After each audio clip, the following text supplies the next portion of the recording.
सभी को नमस्कार। जय हिंद, जय माँ मातृभूमि।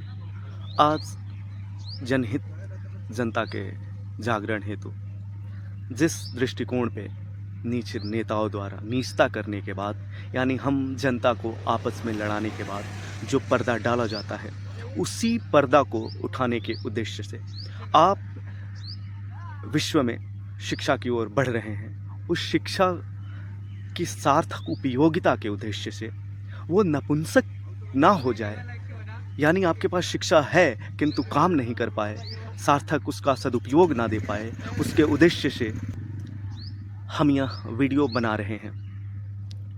अब सारण में, बिहार के सारण में उस राजपूत बिटिया को चंद नीच मानसिकता वालों ने घसीट कर ले गए, उसका रेप किया, उसकी हत्या कर दी और कुएं में डाल दिया। वर्तमान समय में उसी भाजपा समर्थित एनडीए सरकार में सबसे ज़्यादा विधायक राजपूत जाति के हैं, ठीक, लेकिन एक ने भी चींह तक नहीं खींची, सिसकियां तक नहीं ली उस बेटी के ऊपर। दूसरी बात, देवरिया में यादव बिटिया को चंद नीच मानसिकता के जिहादी मुल्ले खींचकर लेके जा रहे थे गलत काम करने के लिए, विभत्सना करने के लिए, किंतु वहां भी किसी राजद, सपा, अही रेजिमेंट ने आवाज नहीं उठाई। वही देखिए, दिल्ली में खटिक बेटे यानी दलित बेटे तरुण की हत्या कर दी जाती है। वहीं वर्तमान समय में उभर रहे दलितों के मसीहा कहे जाने वाले तथाकथित मसीहा चंद्रशेखर रावण वहीं इराक के दूतावास में खामेनेई साहब की मृत्यु पर जाते हैं। अच्छी बात है, सबकी अपनी श्रद्धा है, जाए, हमारे साथ उन्होंने क्या किया नहीं किया, लेकिन किसी के आदर्श हैं, मुस्लिम कौम के आदर्श रहे हैं, वहाँ पे जाना आपका सार्थक है, उसके लिए कोई दिक्कत नहीं। किंतु उसी तरुण के परिवार से जाकर के क्या वो मिले? मैं आप आम जनता से पूछना चाहता हूँ, ठीक है, सदन रूपी साड़ीधारी तालियां बजाने वाले ये नेता आपको आपस में लड़ा देते हैं, तो क्या आपने कभी सोचा है कि ऐसा वो क्यों करते हैं? आप लोगों ने अपनी जातीयता, अस्मिता की गुलामी उन्हें सौंप दी है। आपको मालूम है, दलित उत्थान के लिए, पिछड़ों के उत्थान के लिए हजारों करोड़ों रुपए निगल लिए जाते हैं। क्या कितने दलितों का उत्थान हुआ? आपने इस पे सवाल किया? आपके नेता जब लड़ाई झगड़ा हो जाता है तो उसमें लहकाने आते हैं, वो कोई भी हो, ब्राह्मण, राजपूत, क्षत्रिय, यादव, हरिजन, दलित, ये जब आप आपस में लड़ते हैं तो उसमें घी का काम करने आते हैं, यानी आपकी गलतियों पर भी वो हवन करने आते हैं, बढ़ावा देते हैं, भड़काते हैं, घी डालते हैं, ताकि और आप विभत्स कार्य करें। और दूसरी बात, यहां तक कि सपा सुप्रीमो जी की पत्नी पर, जो बेहद ही सभ्य, संस्कारी, भारतीय परिधान की वो एक प्रतीक है, एक आदर्श है जिन्हें फॉलो किया जा सकता है, ऐसी नेत्री के ऊपर एक मौलवी अभद्र टिप्पणी करते हैं, किंतु फिर भी हीन मानसिकता को गलत नहीं कहा गया। आखिर ऐसा क्यों? अब मैं ये पूछना चाहता हूँ, यहाँ तक कि योगी जी की माँ को गाली दी गई, मोदी जी की माँ को गाली दी गई, फिर भी ये हीन मानसिकता वाले लोग उस पर उचित टिप्पणी नहीं करते हैं,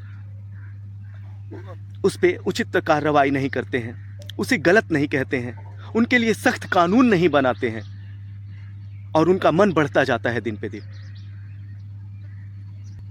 देश में आताताई पैदा होते हैं, क्रूरता होती है, बलात्कार होते हैं, सिर्फ आपको भय में रखने के लिए।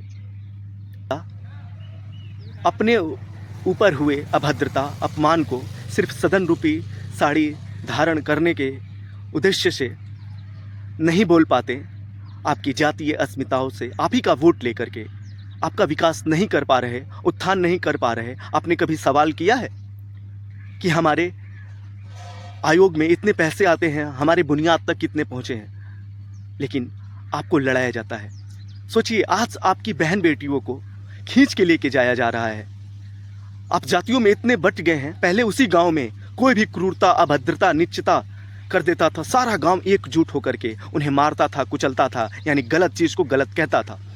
लेकिन आप कैसे अपने सेंटिमेंट्स को हायर कर दिए हैं, गुलाम कर दिए हैं। बस आके चंद भाषण देते हैं, फला फला देवता, फला फला महापुरुषों की मूर्तियाँ बनवा दें, जयकारा लगवा दें, और आप बस उसी पे अपना वोट दे देते हैं। बुनियादी विकास के सवाल आपने पूछे? कम से कम आपकी बहन बेटियों को जो घर से खींच ले जा रहा है, उनके ऊपर जब वो अपने लिए नहीं बोल पाते, तो आपके बच्चों के लिए, आपकी बेटियों के लिए क्या बोलेंगे? आप जागिए, एक होइए, नहीं तो ऐसे ही आपको तिल तिल करके ये काट डालेंगे अपनी राजनीति सेकने के लिए।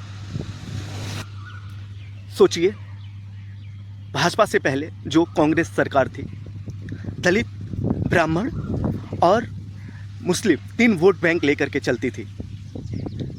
देश को जातियां नहीं चलाती, याद रखिए। वर्तमान समय में विचारधारा चलाती है। एक संघ हो गई जो राष्ट्रीय तथाकथित हिंदू हितैषी दल थी, आज उसी पे प्रहार कर दिया उसने, मालूम है ना, यूजीसी जैसा मुद्दा ला करके। अब उससे कोई चिंता नहीं है कि आप बटेंगे कि कटेंगे। वही कांग्रेस समर्थित थी, अधिक कम्युनिस्ट सवर्ण समुदाय से हैं, ब्राह्मण हैं, विद्वान हैं। चूंकि विद्वता वो इतने स्तर पे पहुंच गए हैं कि वो किसी भी दल में, किसी भी विचारधारा में जाकर के फिट बैठ जाएंगे। आप नहीं पूछते अपने देश की प्रतिभाओं को। ब्राह्मण होने के नाते विदेश मोटी रकम दे दे करके पूछता है। हर क्षेत्र, हर तकनीक में जहां है वहां पे सर्वोच्चता की ओर लेके जा रहे हैं, लेकिन आपके अंदर हीन मानसिकता पैदा की जाती है, इसलिए ताकि आप उनके फॉलोअर्स ना बन सके, आप उनको आदर्श ना बना सके, उनके साथ ना रह सके, तालमेल बना करके, समता बंधुत्व स्थापित कर करके, उनके पद चिन्हों पर बंध चल करके श्रेष्ठ ना बन जाए। इस हायरार्की को समझते हैं, इस भेदभाव को? जरा जागरूक रहिए। अभी मैं बताने वाला हूं, वही कम्युनिस्ट विचारधारा कांग्रेस और विपक्षी दलों को चलाती है। ठीक, अब देखिए, यानी कम्युनिस्ट में ब्राह्मण रहे, सवर्ण ज़्यादा है, और मुस्लिम का साथ लेकर के कांग्रेस 60-65 सालों तक राज करती है। और वही कश्मीर में मुस्लिमों द्वारा ब्राह्मणों की नृशंस हत्याएं की जाती है। वो तेजस्वी ब्राह्मण थे, आपकी संस्कृतियों को, धर्म को, सनातनता को संरक्षित रखते थे, इसलिए उन्हें मारवा दिया गया। आपकी संस्कृतियों को खत्म करने के लिए, आपके धर्म को खत्म करने के लिए, और आप चुप हैं। फला जाति की बेटी के ऊपर हो रहा है, फला जाति का बेटा मर रहा है, हम क्यों बोले? अरे भाई, आप नहीं बोलेंगे तो ये नेता आपके लिए कभी नहीं बोलेंगे। अपनी अपनी जातियों के लिए वो नहीं बोलते।